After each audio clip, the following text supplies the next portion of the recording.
Yo, yo, yo, what's poppin', everyone? This is your boy, Des the King, and we back yet again with another episode of the King Talk TV podcast. Today I have a special guest, military vet, real estate agent, my man Gandy. We're going to bring him on. We're going to talk about real estate. We're going to talk about life in the military, life outside the military. Maybe some of you want to join the military. Maybe some of you are interested in buying a house or selling the house. We're going to talk about all that in the next 30 to 45 minutes. So if you're watching this on YouTube, please consider giving me a like and subscribing. If you're popping on this live right now, leave in the comment section where you're from, how you doing, so I can shout you out. Feel free to stay, ask some questions, and let's get this show on the road. I think my man is here. Yo, what's poppin', man? What's up, man? How you doing? How you doing?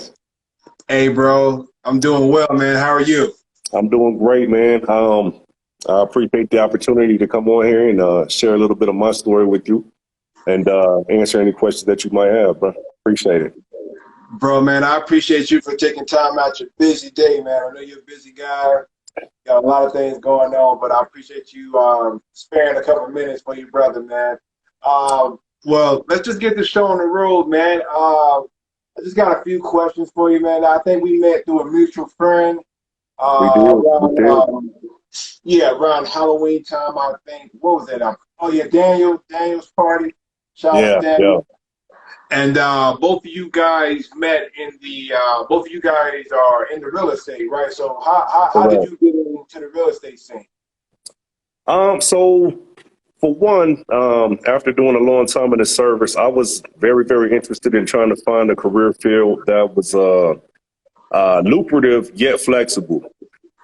So after doing that structured 9 to 5 for 20 plus years, I was interested in finding something where I could branch out and have a little flexibility to make it to all my children's events, so on and so forth.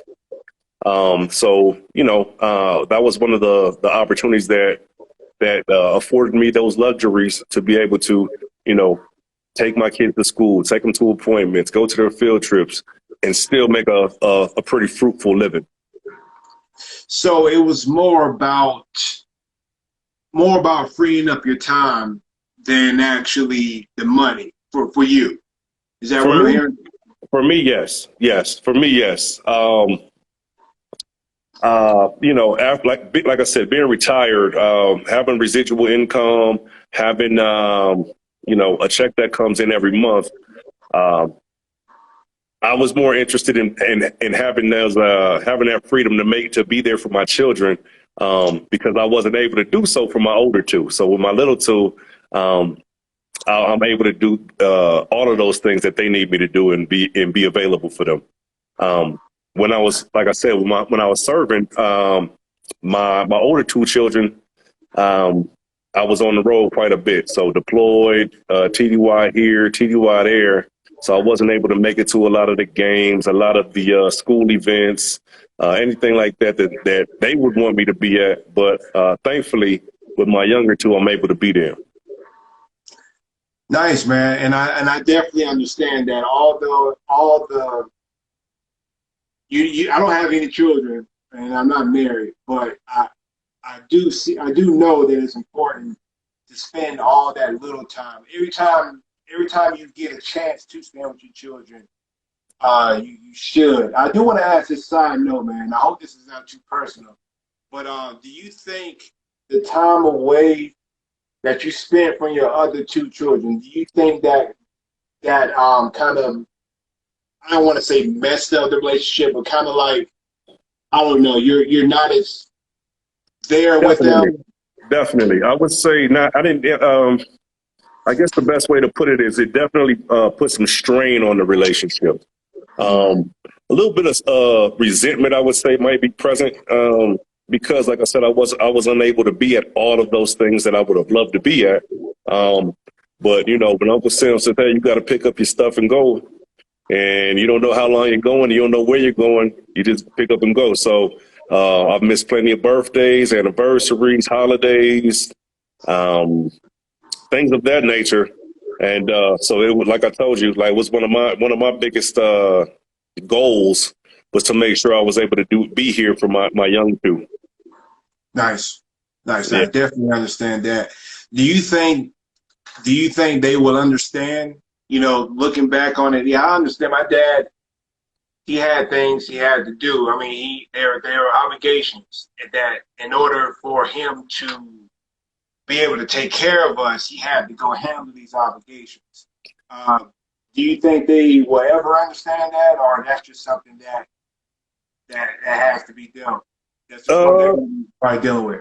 I think that they do understand after the fact, but in the moment, it's hard for people to see the big picture. Like, okay, yeah, this is the way Dad pays the bills. This is the way he provides a decent quality of life for us. So, Right. in the moment when you're like, oh, everybody's father is here at this game, and my dad's not here, you really don't understand it. But hindsight, yeah, I believe that they're pretty grateful for you know. The quality of life that I was able to provide by being in the military. Nice, man. Nice. I want to talk about the military real quick. First, what made you join the military? And second, if you can add on, did did did your military experience play a role in you choosing real estate as your career after the fact? So me personally, I was a bit of a knucklehead. So I was looking for a way to, start over. And the military afforded me that opportunity.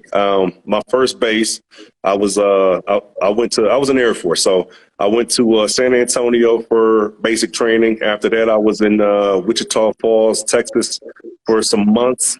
And then off to my first duty assignment, which was Tampa, Florida. So um, all of those places gave me an opportunity to start fresh. Learn from the mistakes that I had made coming up, and steer clear of those same mistakes as I progressed through the ranks and so on and so forth. Um, After Tampa, Florida, which I really enjoyed, made a lot of great friends and built a lot of good relationships with a lot of people. After there, I went to Phoenix, Arizona, Mm. and I was there for a long time. And then from Phoenix, I ended up in Colorado Springs, where I currently reside today. Nice, man. Nice. If you could start over again, would you join the military again, or would you try something else?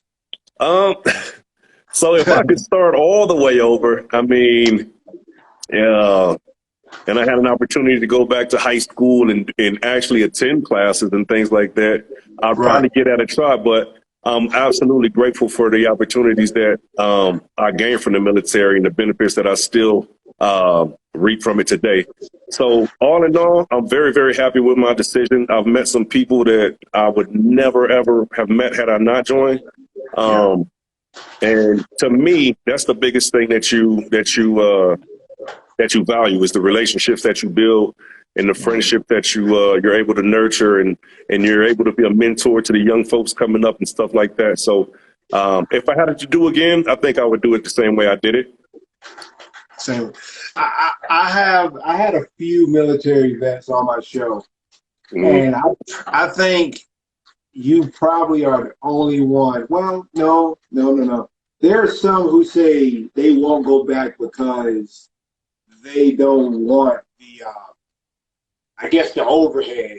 There's someone, you always have someone that's kind of telling you what to do and whatnot. How was your experience with that? Are you okay with that?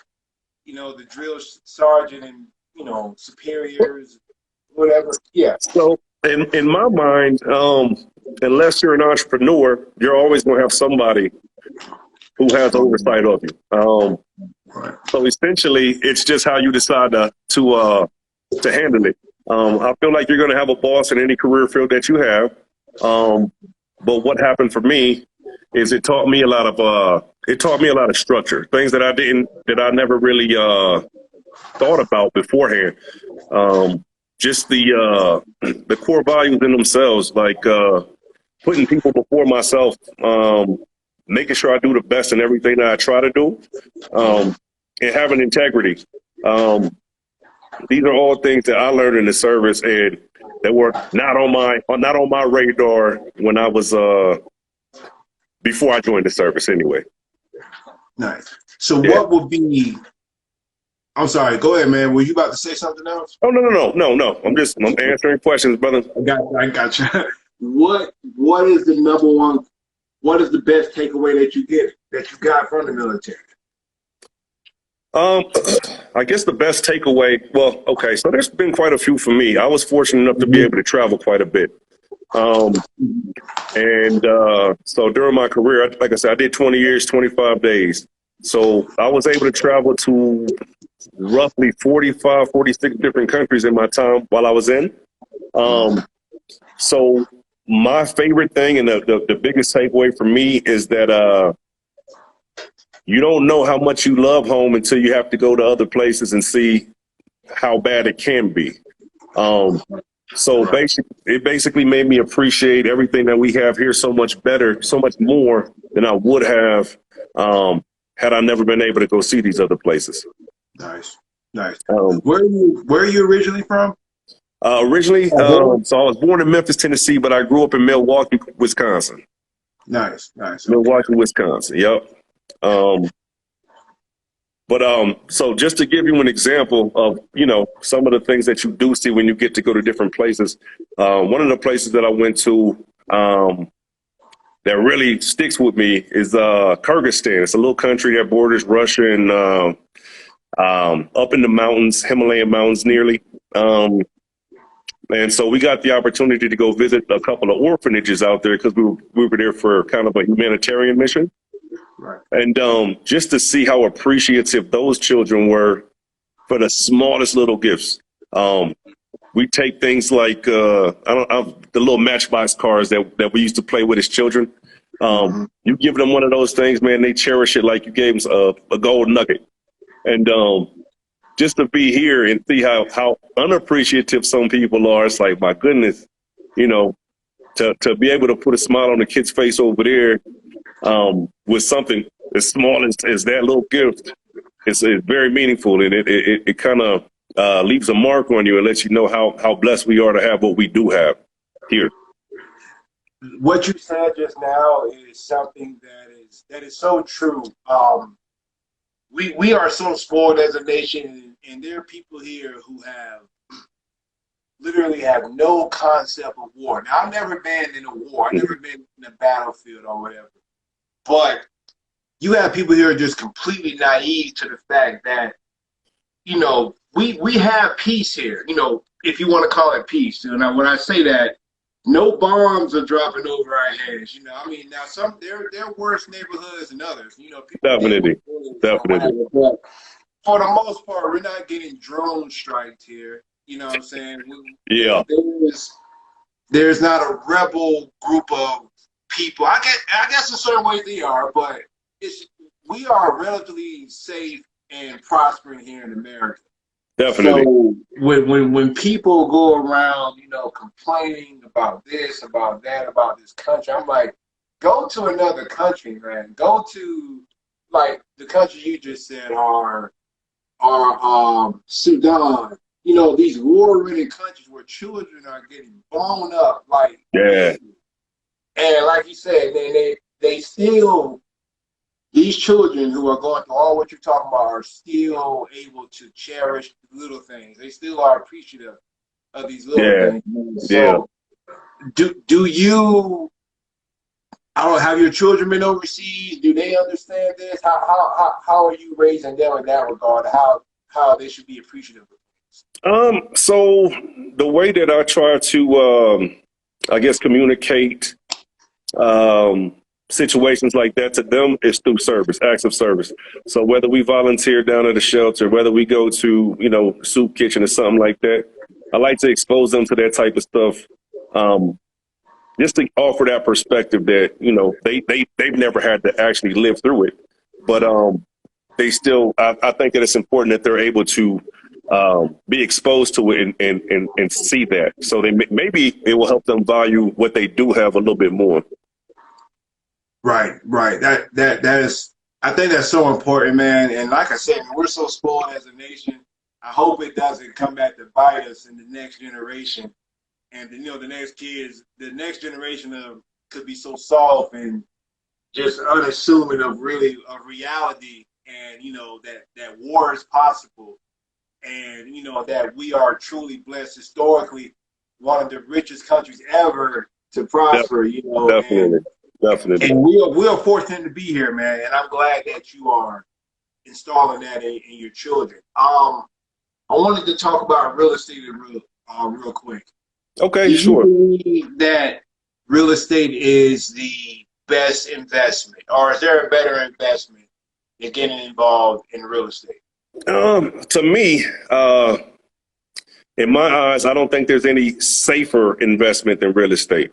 I mean, there's quick ways to go make a bunch of money, but the risk is always gonna, be there. It'll be a present factor.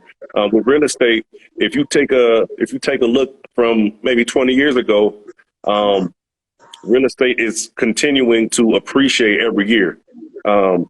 In particular, here in Colorado Springs, we appreciated at a rate of 27%, I believe, last year and the year before that as well. So if you look nationwide, that was astronomically high. But I mean, things are starting to stabilize. But if you look back 5 years ago, houses cost more than they cost 5 years ago. And in 5 years from now, they're going to cost more than they cost today. So in terms of a safe and steady and, basically a sure shot, real estate has always been a very, very steady way for somebody to accumulate wealth. Right, right, right. You mentioned how Colorado, we are, the housing prices here are going up compared to other cities are going up crazy, crazy high. And then Mhm. I don't know if this is true or not. Correct me if I'm wrong, but housing prices nationwide, everywhere, are going up pretty much across the board, right? Not just Colorado is the highest, but everywhere, all houses are going up. Definitely. Correct. Definitely. And I mean, even if you look at it, right, you might not want, let's say you buy a house today. Let's say in Mississippi. If you want to hold the house and keep renters in it and they're paying your mortgage, you're still gaining that equity in that house over time. So if you want to hold it for 5, 10 years and gain a bunch of equity in that particular home, you can do so while you have renters in there paying it off for you. So basically, it's a win-win. You got people in there paying for your property, and your house is appreciating and gaining equity. And not to mention, there's other ways that you can borrow against that home to use the equity in that home for other purposes. If you wanted to And buy that's another tax house, free. When, correct? when you borrowing against your property or any property, that's tax free. Because it's a loan, correct? Right, right, Hmm. right. The people who are moving here, a lot of people are moving here from states like California and New York. Those states are like, I think a single family home there is probably almost $1 million or something like that, some crazy high amount. Where do you see the average price of single family homes within the next 10 years or so? Not just in Colorado, but just in general in America, since every year it tends to go up, and housing tends to go up every year. So what do you think So about it? I would say it's definitely going to be relative to where you are. Here personally, this is actually it's well on its way to becoming a small, if that makes any sense. Yeah. Um, so like I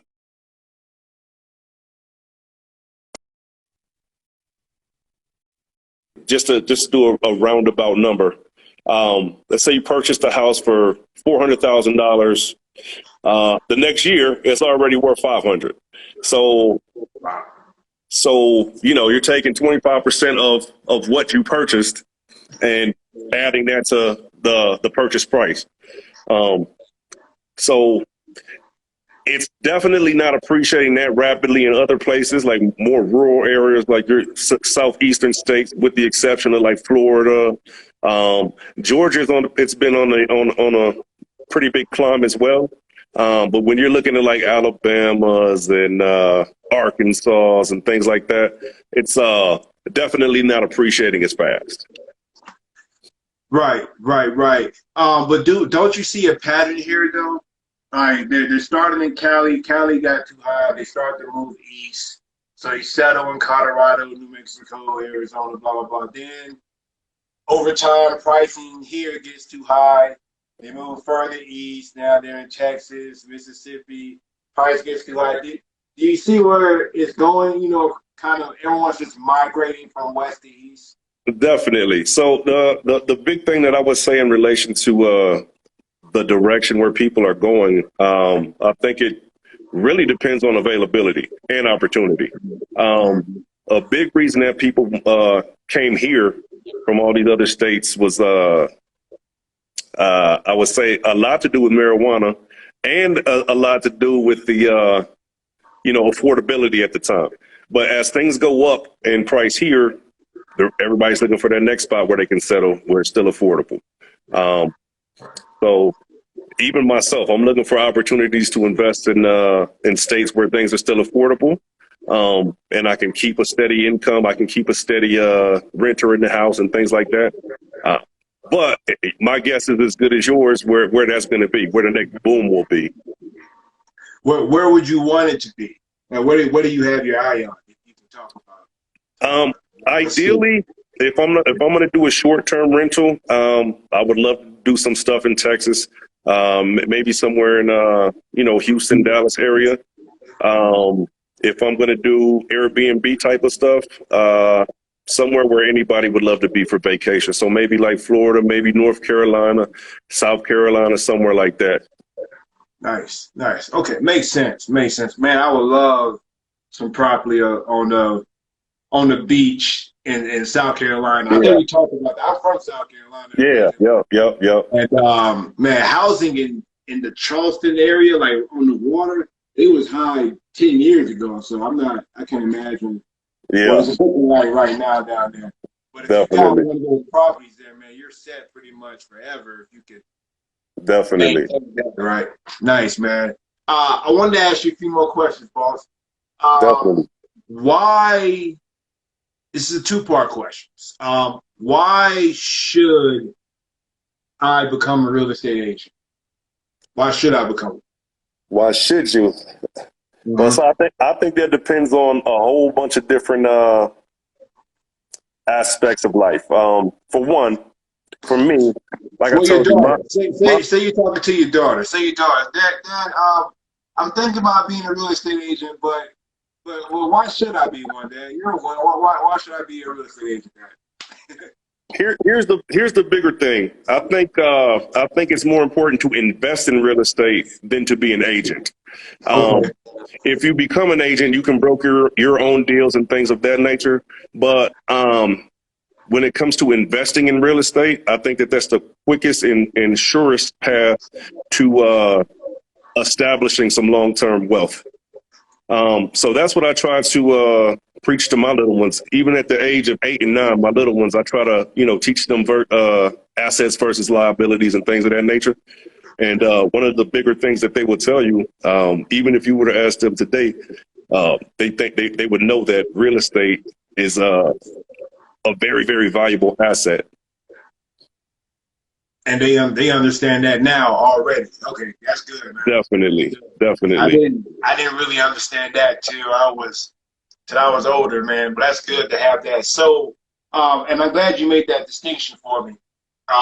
There's a difference between investing in real estate and becoming a real estate agent. You don't really need credentials to invest in real estate. Anyone can just invest, right? Correct. If I'm trying to be an agent, I need to get a license. Be licensed, find a brokerage, find clientele, all of that stuff. But to invest, let's say you buy a duplex. And this is what I try to preach to young people as well. Like, hey, maybe you buy a duplex for your first property. You live in one side, you have somebody living in the other side paying off, the mortgage. So the longer you're in it, the more wealth, more equity you can build in it and capitalize down the long run. Right. I want to talk about credit real quick. To invest in real estate, how does your credit score need to be? Do you need really great credit, or you're just investing, so you really just throwing money on it? So why how does credit factor into that? So if you're going to buy something that's going to be a primary residence for yourself, I believe lenders can help you with a score as low as 580. Um, Obviously, the better your score is, the better your interest rates will be, and so on and so forth. So it will be advantageous to have decent credit um, as a mechanism to get you the lowest, the best interest rates that you can get.